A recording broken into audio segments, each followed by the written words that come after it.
She vanished in a snowstorm, her car still running, her jewelry untouched. This is the unsolved case of Sheree Magaro, and what happened to her has haunted Maryland for nearly 40 years. It's February 22nd, 1987. A brutal winter storm pounds Maryland. Snow piles high on the back roads. Wind cuts through the empty fields. Most people stay home, but not Sheree. At 9:45 p.m., 25-year-old Sheree Magaro leaves a friend's house.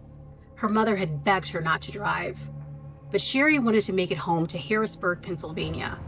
It was a trip she made countless times before, just over 2.5 hours.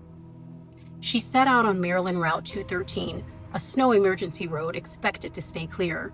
But what happened within the first 60 minutes changed everything, because Sheree never made it home. Sheree had so much going for her. She gave up her modeling career to raise her son. She built stability working as a secretary at Control Data Corporation, a company that made lottery machines and some of America's first supercomputers. Friends and coworkers describe her as grounded, reliable, and well-liked. She was newly engaged. She was ready for a new chapter in her life. And then, she was gone. The next morning at 9:45 a.m., police respond to a brief, anonymous phone call. What they find is chilling. Sheree's Ford Torino sits abandoned in a snow-covered field off Route 213. The engine is still running. There's plenty of gas in the tank. But here's the strange part. While nearly 18 inches of snow had fallen overnight, only about an inch surrounded the car, meaning it had to be left there sometime between 10:15 and 10:45 p.m., roughly 30 to 60 minutes after she left her friend's house. Inside the car, investigators find hair, blood, human tissue. The interior is scorched from fire. Burned clothing lies nearby. But outside the car, no blood, no footprints, no sign of struggle in the snow. It's as if the storm swallowed her whole.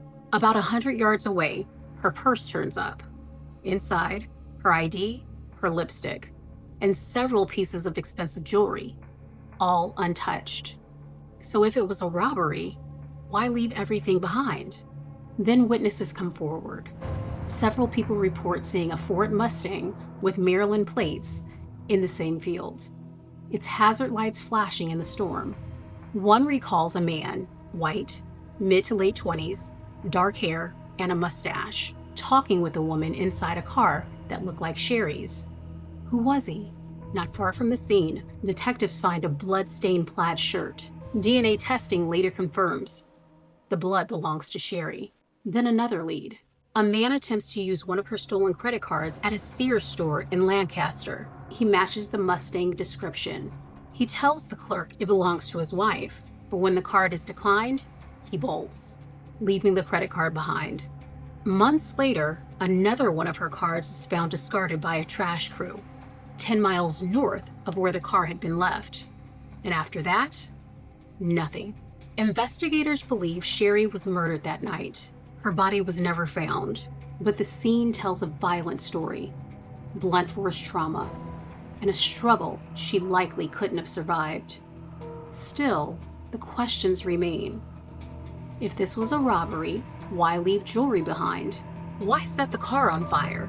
And only halfway? And who was the man in the Mustang? Along Route 213, where her Torino once sat buried in the snow, the questions still hang in the freezing air.